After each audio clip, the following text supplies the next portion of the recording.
hello everyone. Welcome back to Dan's Astrology. I'm your host Dan. Today is April the 1st, 2025.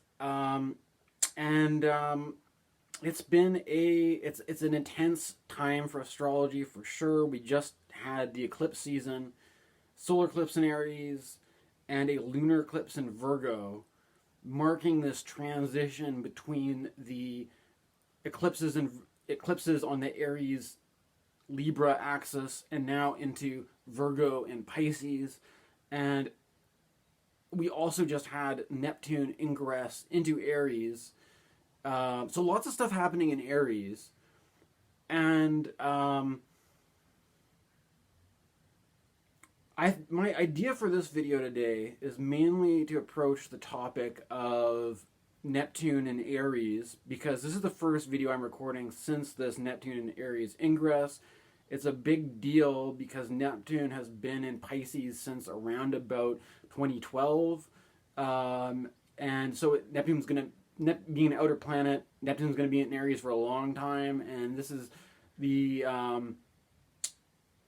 first time I'm making a video with this different dynamic, with this Neptune and Aries vibe, right? And it's also, a lot of fuss has been made around Pluto in Aquarius, the ingress that happened recently. People are still talking about the Pluto return of the United States, even though that was a couple years ago. But we have, in this motion of the Neptune-Pluto cycle, we have this kind of opening sextile where the Pluto is at the early degrees of Aquarius, Neptune is at the early degrees of Aries, and so we have this Pluto sextile Neptune alignment, and that's what I'm mainly focusing on today.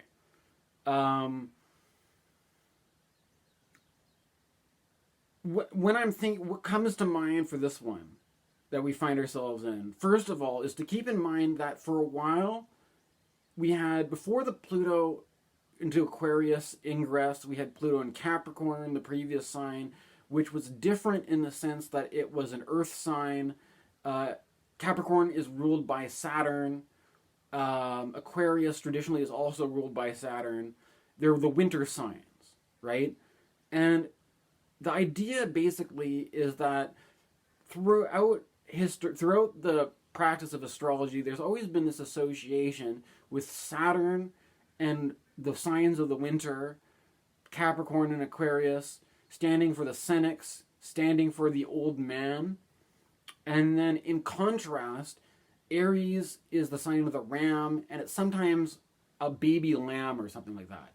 And that Aries, like compared to the oldness of winter, Aries is associated with the springtime, this sort of fresh spring, youthful quality. And so in the sextile between Neptune and Aries and Pluto and Aquarius, the archetypes that seem the strongest to me and the most clearly obvious and apparent are that of the Puer and the Senex. I'm not going to be reading it from it today, but I do have this James Hillman book. It's a bit scratched up, but the all about this, right?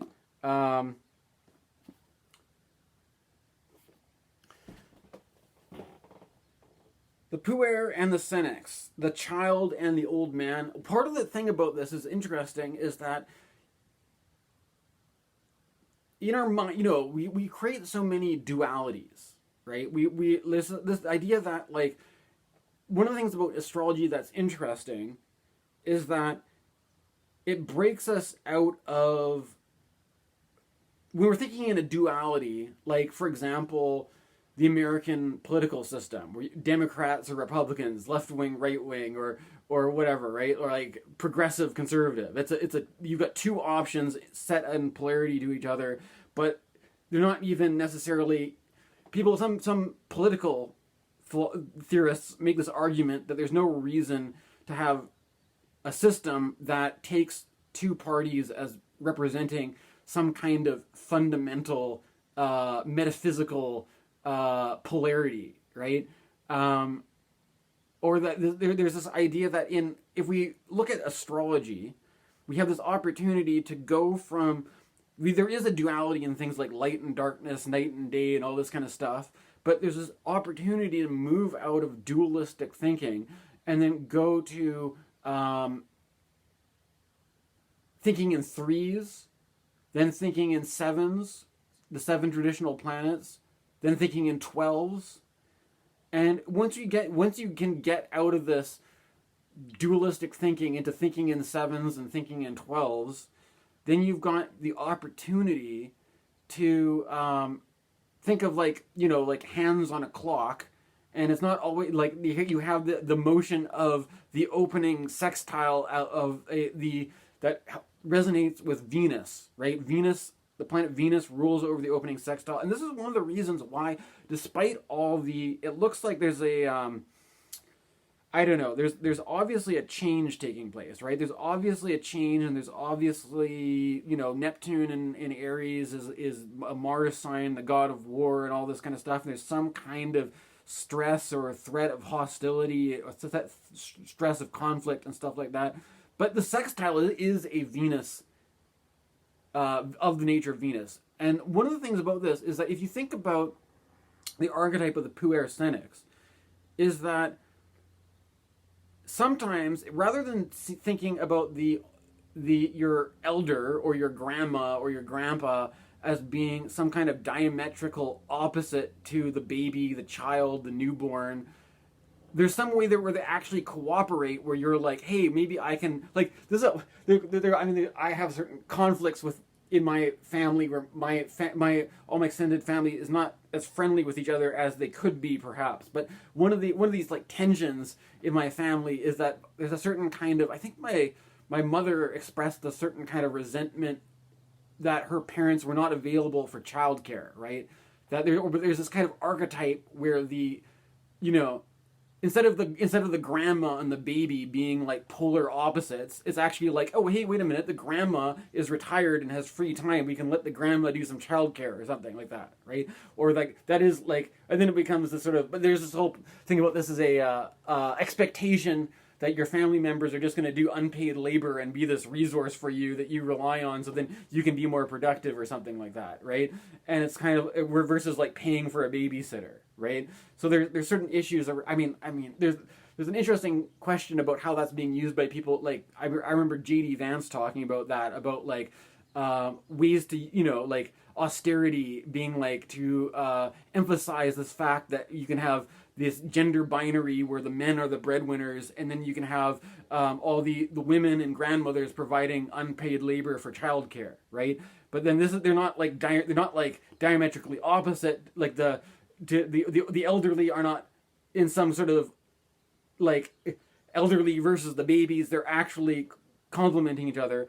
There's also this thing that the fact that elderly people may also need care the same way that a baby does, or that elderly people might become, like, as you lose your functions, you might become kind of childlike and naive or something like that.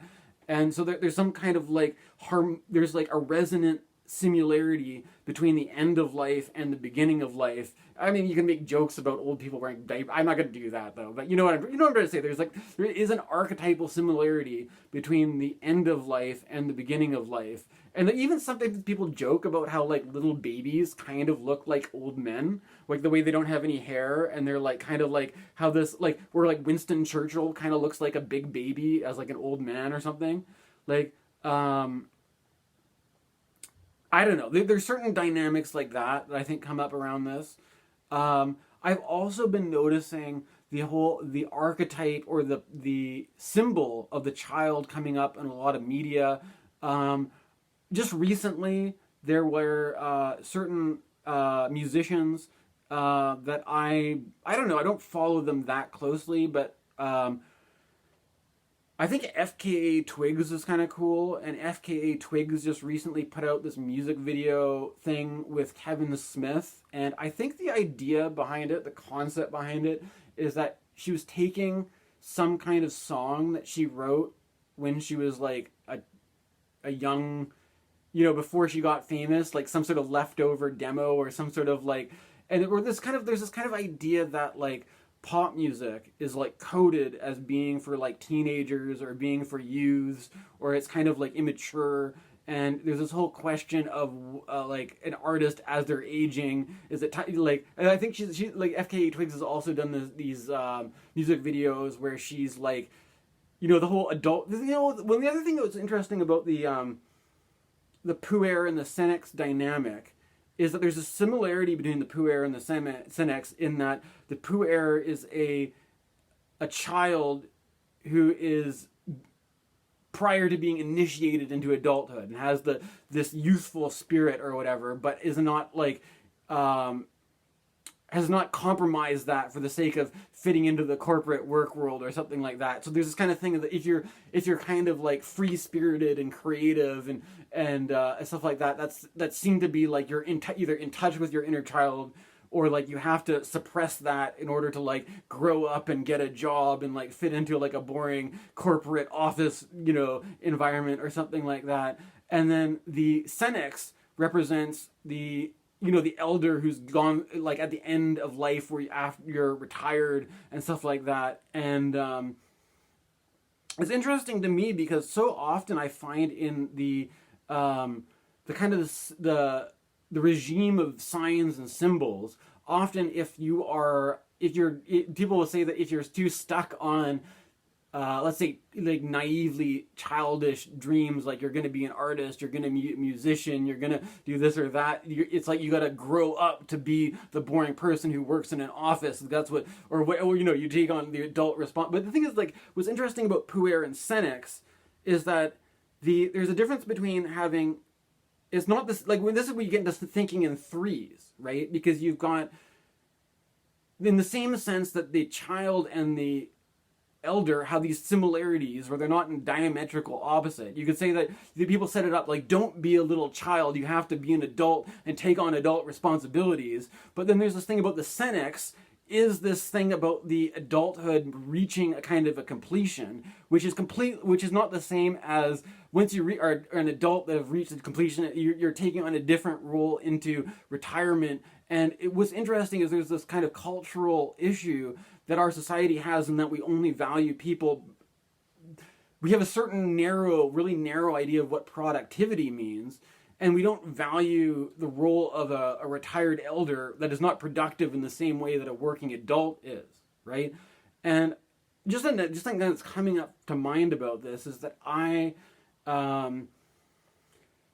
over the Christmas period, for a Christmas present, you know, I contributed to buying a new washing machine for my family, which is not really, it is more because we just needed to replace our washing machine, it was not like, you know, that's not really like a fun Christmas present, it's more of a necessity, right? But we replaced our washing machine, and in order to, we got the guys to, you know, whatever, install it, or whatever, and we've been using the same company for whatever, replacing our washing machine, replacing our dishwasher, and some stuff like that. And what's interesting is that the guy who has been installing these appliances for us is a guy who is recovering from like cancer or like some kind of illness, but like this guy retired, like he was old enough and had enough money to retire, and then he retired, and then like got sick, and then like had some, it's apparently like these people that are really into the lifestyle of being a functional working adult, and then they reach retirement, and then like they don't know how to shift, right? This is, I think, what astrology is like kind of promising for, because it helps to remind us that there's more to life than just being like, there's this one, like, it's like you're just like this one thing always on, either, or else you're just a little baby, right? Or you're just like a little retarded baby child that can't do anything, or else you're a man, you're a tough guy, right? That's not gonna stop working because it makes you feel good to feel useful and productive and contribute to society, right?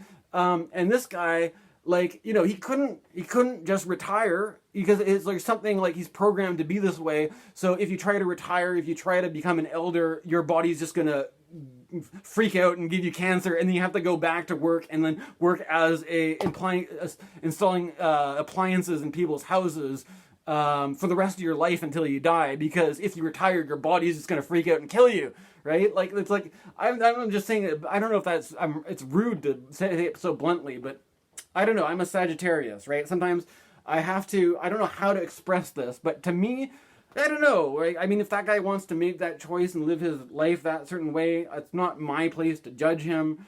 But it's even if I did judge him, it's kind of an inversion of what the usual judgment would be, is that most people would be like, "What? Wow, this guy's just a really hardworking guy.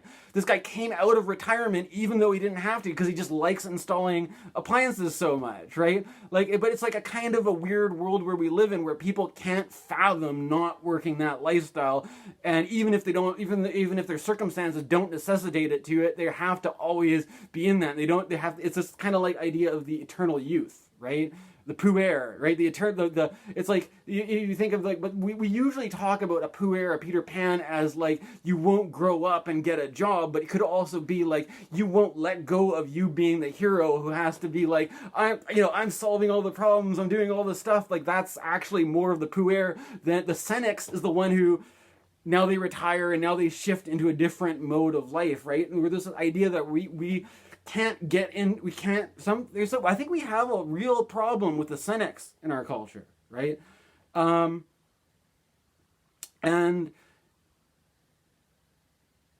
which brings me to another illustration of this archetype and how it's playing out in my own life, is that Neptune in Aries, I have a Scorpio rising chart, so if you use whole sign houses, this is an ingress of Neptune into my 6th house of Aries, and I have to admit that, once Saturn and Neptune in Aries, there's a little bit of a concern for me about possible health things, because 6th house is definitely a health kind of topic, right? But there's other topics that have to do with, either work being of service, being useful and productive or something like that, doing shitty jobs people don't want to do, or hiring other people to help you out with stuff, or hiring helpers and things like that. It also rules over pets and small animals, cats and dogs, that kind of thing. And for me, there's something that seems to just time up perfectly with this Neptune ingress into Aries, is that over the past few years, I moved back, after the pandemic happened, I moved back in with my family. My mother is 69 years old, and she has a bunch of cats and dogs, and the older dog is the one that my dad got when my dad was still alive. My dad only owned this dog for like a few years before he passed away, though. And so there's this kind of thing of like, I have this kind of like sense of responsibility for some reason. Well, like the two little dogs, they're getting older, and they're starting to develop health problems. It was a few years ago. I think apparently it's just something that certain breeds of dogs are more prone to things like pancreatitis. And a few years ago, one of these dogs had a pancreatitis problem, and eventually we got her some medication, and she was okay. And then eventually, I think the pancreas is also related to diabetes. And my family has had multiple dogs before. I remember we had a dog named Cleo, named after Cleopatra, that had that at the end of her life, she had diabetes, and we had to give her insulin shots, and she went blind and stuff like that. And in a very similar way, about 6 months ago or something, the older dog started the health deteriorating a bit more and got diagnosed with diabetes. And so we give her we give this dog insulin. And there's something about diabetes, like old dogs with diabetes and insulin. It seems, I'm not a medical expert, but it seems to like, there seems to be a pattern anyways of old blind dogs that you need to give insulin to. And it was a strange moment that I've got these two dogs, and they love playing frisbee and everything like that. But I reached the point where the dog is actually doing quite well, and she still likes going for walks, and she still is in pretty good spirits and stuff like that. But she is definitely at the point now where she is too blind to play frisbee. She's too blind to play to fetch anything. And the other dog's fine though. But it was like this funny though, because like my whole owning this dog is like what, 14 years old, and having this dog for over a decade, and having to like. There's something about like, you know, this thing where you I would throw the frisbee for the dogs, and one dog doesn't bark as much as the other one. So the old blind one was the one that would, like, every time you'd throw the frisbee, yap yap yap yap yap, really loud little yap. I'm like, oh my god, I hope I'm not annoying my neighbors by how, you know, the dog would just get so riled up every time you throw. But now it's like you throw the frisbee and it's just like dead silent. And it's just like there's this idea. I haven't read the Mark Fisher book, The Weird and the Eerie, but Mark Fisher had this idea that the weirdness, something is weird when there's something that is present, that there's something there that shouldn't be there, right? Or that seems like it's like, what's this doing here? Or like there's something extra, or there's something just unusual that's present, right? But the eerie is like something that you're used to that has been removed, or something that is like eerily missing. And so there's this thing about like, my dogs are still in pretty good spirits and still doing pretty well, despite the old one being. But there's this thing about like, if I throw the frisbee, it's just dead silent, and it's just like, this is. It just. I mean, it's normal. It's just part of life, I guess. But it's a weird feeling, just to not have that dog barking at the frisbee, or that dog barking at anything, because the dog can't, like, I mean, if the dog heard a noise, maybe it would bark at something, but the dog is not going to bark at anything that it sees, because she's also just like, she can't see like 2 feet in front of her. She'll just walk into stuff, right? She's got good muscle memory. She knows where things are, right? But there's something about this too with like, I think it's kind of funny because it's like people breed these dogs to like, when they're little dogs, to look like they're little babies, even when they're, and it's like I was walking the dogs, you know, blind, like the dog is blind, can't see 2 feet in front of it, walks into things, and yet I'm walking these two, and then like even like people just on the street, like there's another lady walking by, and she's, oh, look, cute little babies, right? And it's like, this is, or like my family is like this too, like it's like there's this kind of thing where it's like, it just seems like, it kind of, to me, this kind of goes with the same archetype of like, you call, it's like if you have a certain company that you use for your appliances, and the guy that you hire to install appliances retires, gets cancer, gets sick, and then decides the best thing to do is just to go back to work because that makes him feel better.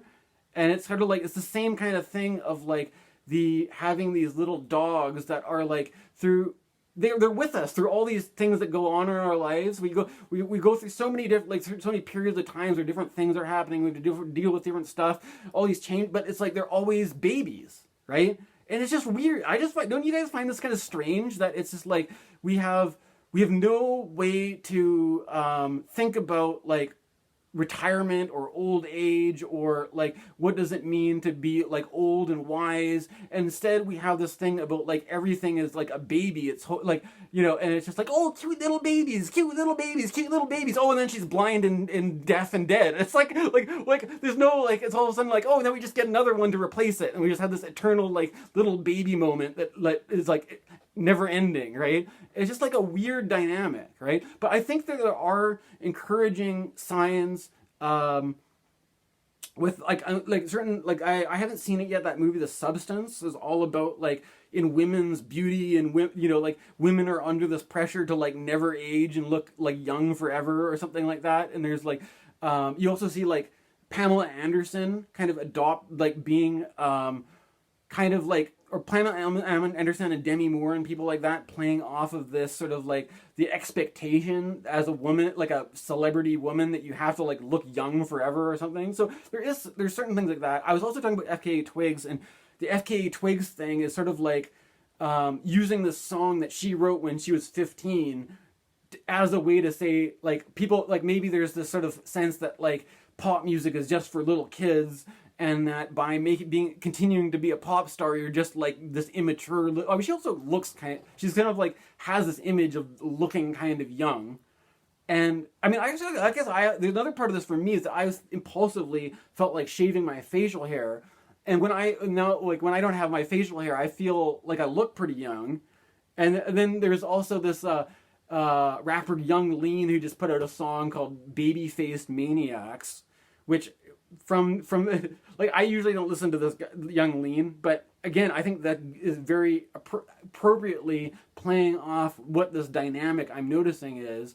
That seems to be everywhere. There's also a YouTuber I recently discovered that I had this idea of, like, you know, I'm living here in my hometown with my family, and we have some vague plan to eventually sell the house that we're living in.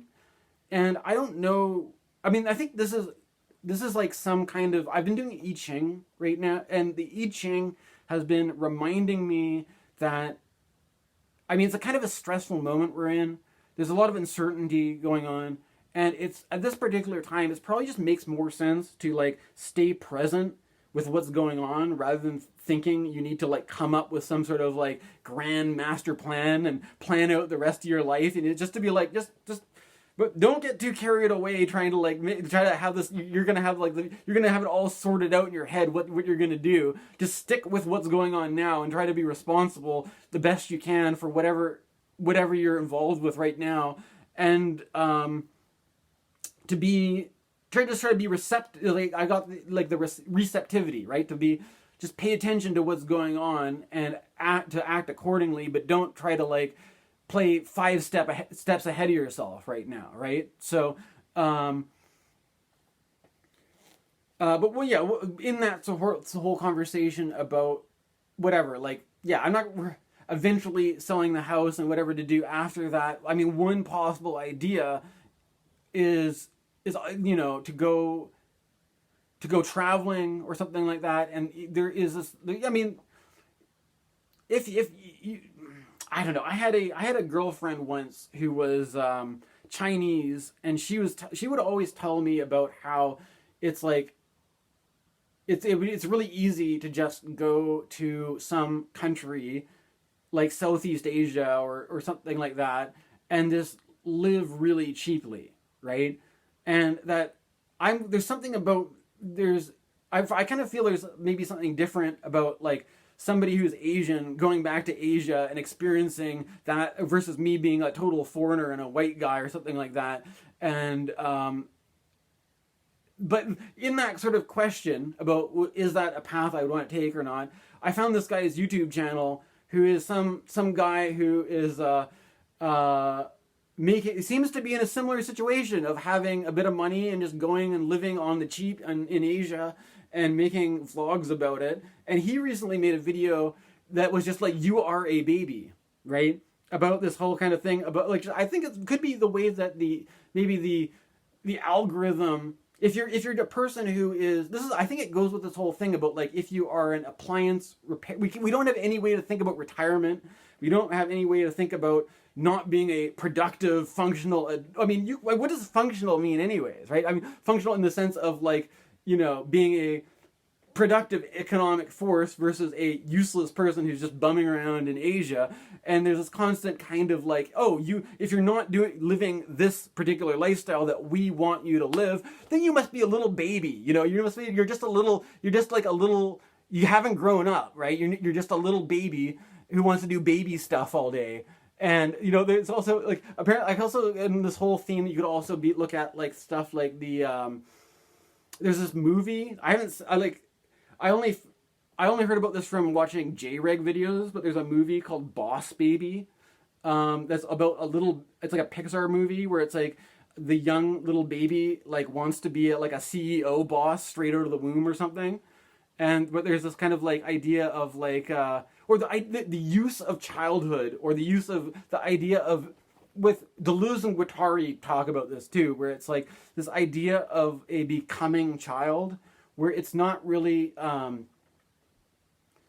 it's not that you literally are a child, but rather if like when there's a certain ways to say that there's a certain, it's like there's a certain thing that we want, there's a certain thing that is you have a sense of social expectation that you're supposed to behave a certain way, right? And if you're not behaving that way, if you're not making life choices that are in line with that, you could say that, you're being a little child. It's time for you to grow up. It's time for you to be a man. Why are you behaving so immaturely? Why are you behaving so childishly? Why don't you grow up and man up and take responsibility, right? And there's it's not like we use these things of like these words like child and man and all this and it's so in a way that, oh shit, I forgot. If I'm gonna do this one, if this is what I'm talking about, I'm kind of unprepared, but there's a great thing in this one about this. And you'll just have to bear with me because I almost forgot about this. Because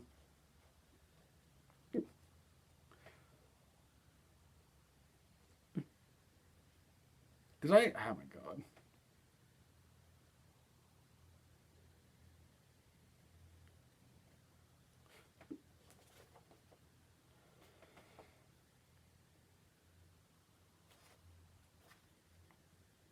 Well, I don't know. Maybe if I was more mature, if I was more prepared in my okay, I found it. If I took a more adult approach to this astrology channel, I would have thought about this in advance, and I wouldn't have to or I could also edit the videos, I suppose. But we're just gonna do it like this.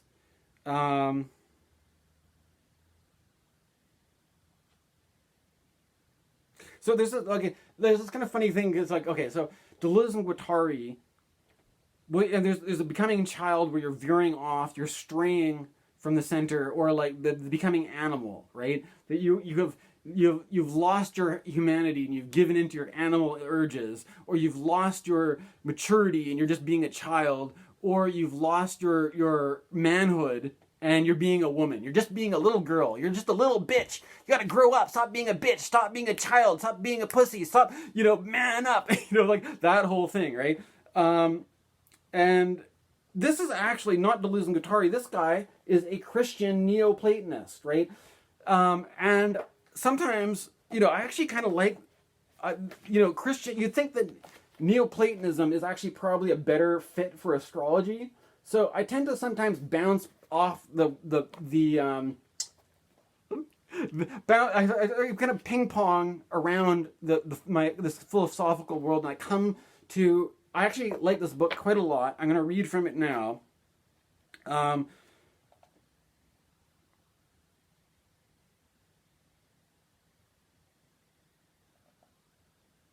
Okay, and I was talking about my dog too. So we're just going to like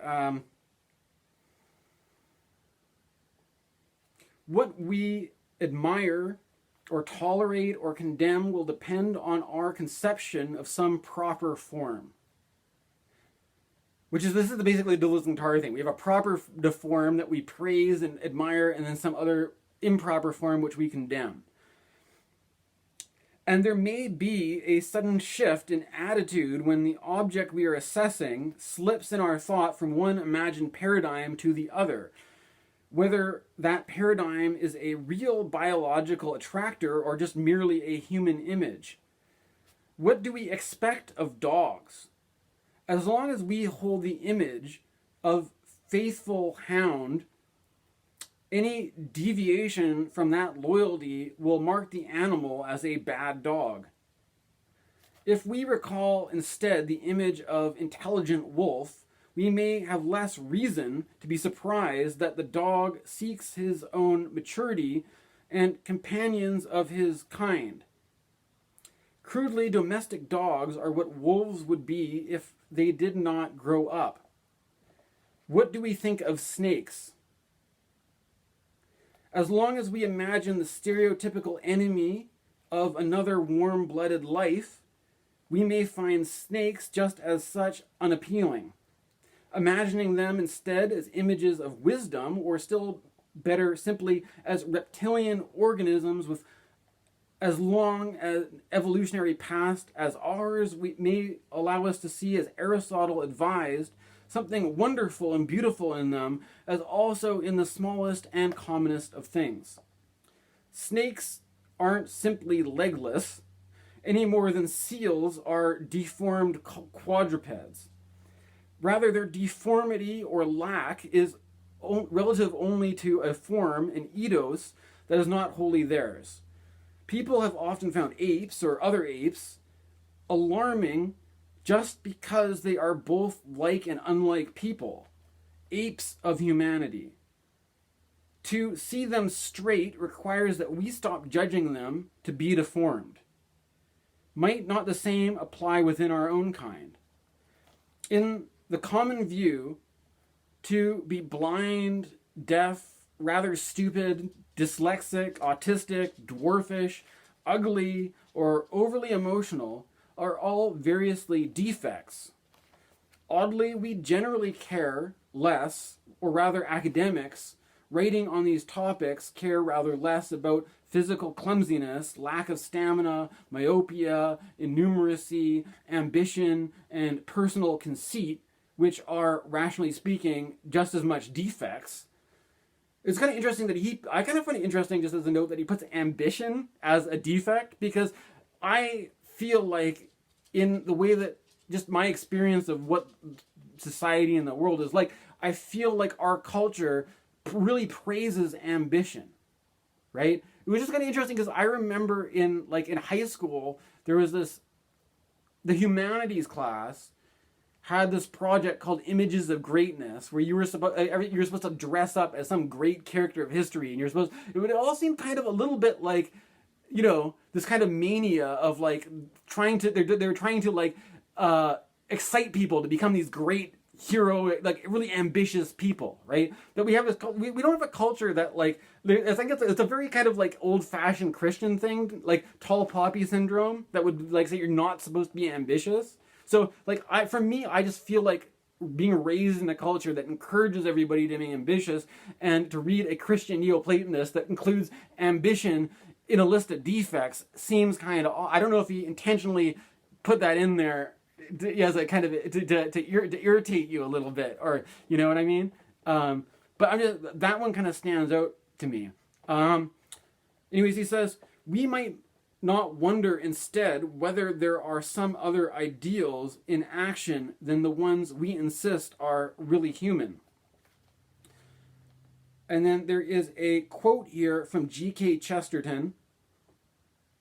Suppose he, that is a particular backward child, did remain more like a child than the rest of us.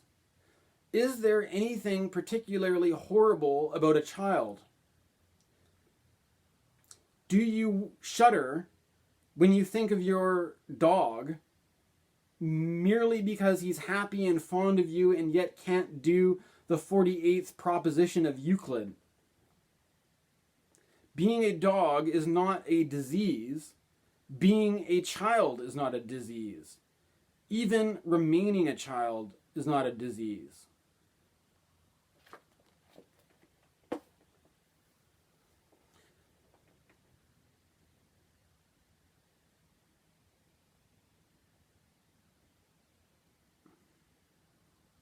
And I don't know, I kind of like that one.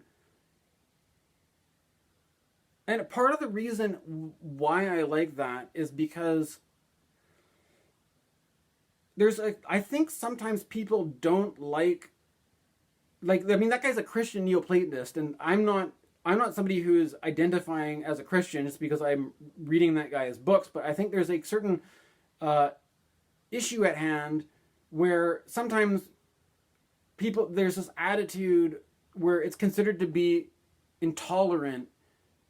I mean, he's kind of approaching this whole topic about, is the human a special category compared to animals, right? Or is the human, this idea that there's a certain superiority complex or whatever, right? Or there's a certain thing that to say that, to call somebody a child, you don't want to be calling somebody a child is a put down in the same calling somebody a girl is a put down, or like be a man, don't be a child, be a man. But the thing is like, is there actually anything wrong with children? Is it there like, or that if we live in a world full of diversity, then if some people are disabled and that makes them childish, is there something fundamentally wrong and horrible having people who are childish due to being either like, because I know there are some people that it kind of goes with maybe either autism or having different neurodivergences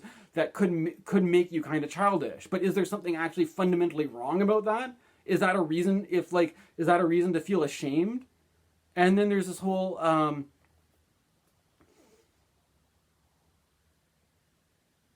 there's also this thing about there's something about the Neoplatonism and the New Age culture, and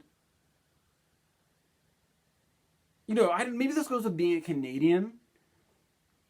Before I moved back in with my mom here and to help her look after this house and maybe eventually sell it or whatever we're doing, I was living on Vancouver Island, and the thing about the islands around BC is that the more you go farther into the wilderness, there are a lot of people that are very attracted to this kind of lifestyle of like, they don't like, let's go out in the woods, let's leave Western civilization behind. And it does feel nice. It is really it's a vibe shift for sure to get out there, go camping, get away from the city kind of thing. It feels totally, I can see why people like it so much, right? But what I find is there's also this attitude where people make this really strong value judgment against this idea of being domesticated, right? That we've just become like it's like Nietzsche's Last Man or something. We're just a bunch of babies who are just domesticated, who expect all these servants to look after us. Like we wouldn't like if we had to install our own dishwasher, we wouldn't be able to because we're just a bunch of babies. So we have to rely on this guy who our appliance repair guy is so glued into this thing that he has to be this guy who installs appliances his whole life that he can't even retire or else he gets sick. It's like crazy, right? But like there's also this kind of like the wilderness thing isn't about like growing up is like it's like this idea that you have to be the wild man, right? You're gonna be like picking berries and foraging and hunting with a bow and arrow, and you're gonna be like there's this whole like kind of like Tarzan in the jungle mentality that I notice with a lot of people that what the hippies are like these days, right? And that kind of goes with these people who are very like one of the crunchy fundamentalists who want to avoid granola, avoid the vaccine and stuff like that.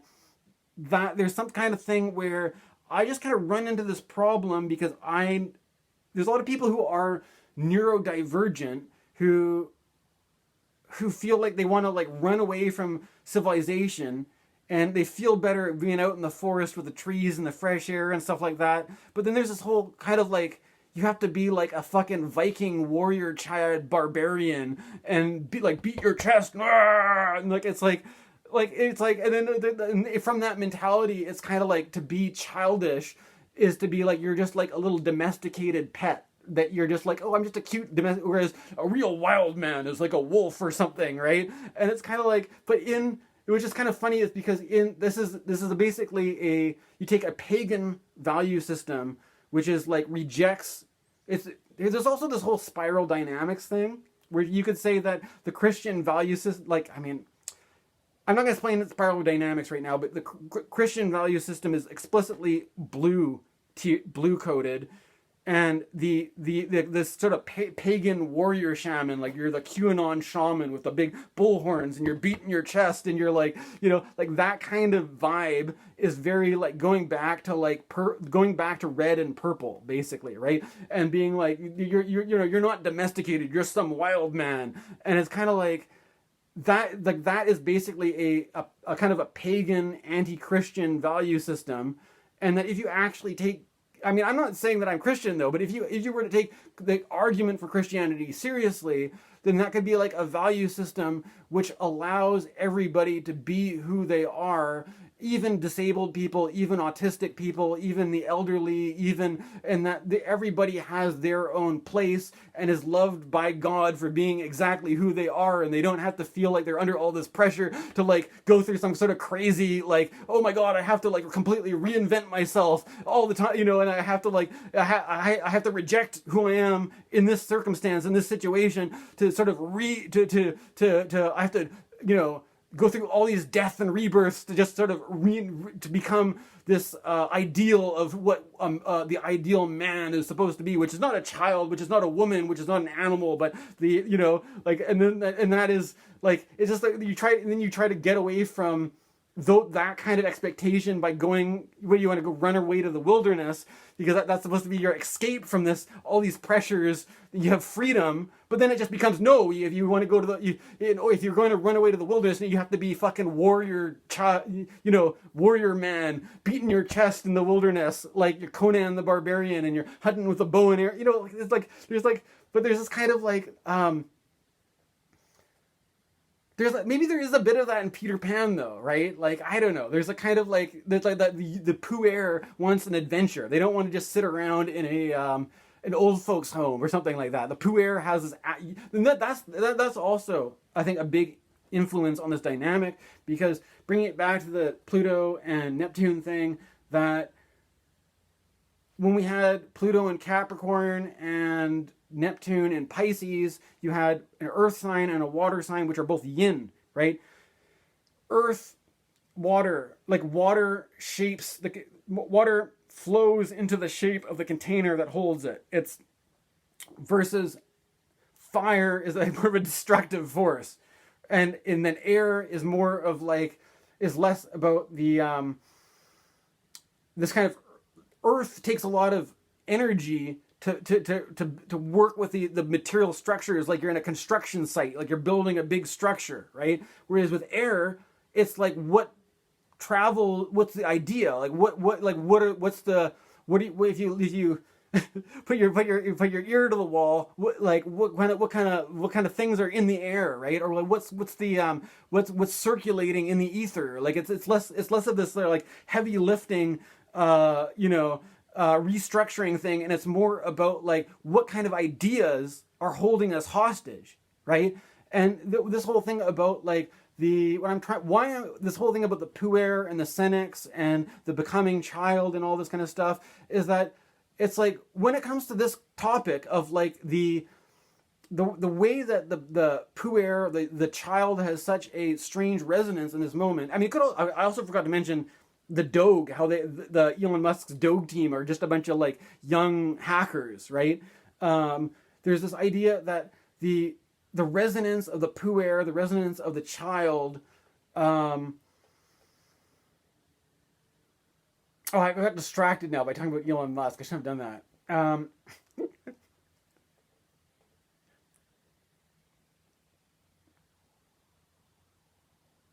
What I'm trying to say is that you go from Capricorn is more about, it's like, the actual material, the actual lay of the land, the actual circumstances that we're dealing with, and the structures that make our life, our reality, what they are, right? And then when you move from Capricorn into Aquarius, you're still Saturn, there's this kind of like structural situation we're dealing with, but it's like the structure of our thinking about things, and that when it's like, the question, when you're talking about this whole, the Senex Aquarius, like the old man who is like the old senator, the old person who, the old institution that we want, apparently when we want to refresh with all this new young energy, that they're like, they seem to be, maybe there's a version of what they're trying to do in the United States that could be done in a way that seems less fucking crazy, less totally insane and chaotic, but there's some need to sort of like out with the old, in with the new, get this sort of fresh spring energy going or whatever, right? But there's some kind of idea that like, in the midst of all this, we seem to be like held hostage by our idea, our mental image of the child, the baby, and there's some sort of shame, like, oh my god, I can't be a child. Oh my, I'm like, or like, I feel like, you know, it's funny, like, I don't know, I've kind of got like gray hair, I guess, I don't know, but I feel like, or there seems to be a commonality with my millennial generation, you know, that, or the whole meme about like adulting or something, and that is like, it's like that whole, with it, to me, basically my point in this video is that there's something about the Puer Senex dynamic in Pluto, with Pluto and Neptune right now, that feels like this is the gong that's being hit, right, and resonating of all these energies of youth and aging and change and all this kind of stuff, right? So that's basically what I've got for today. Thank you for watching. Thank you for supporting the channel. Please like and subscribe, and stay tuned for more.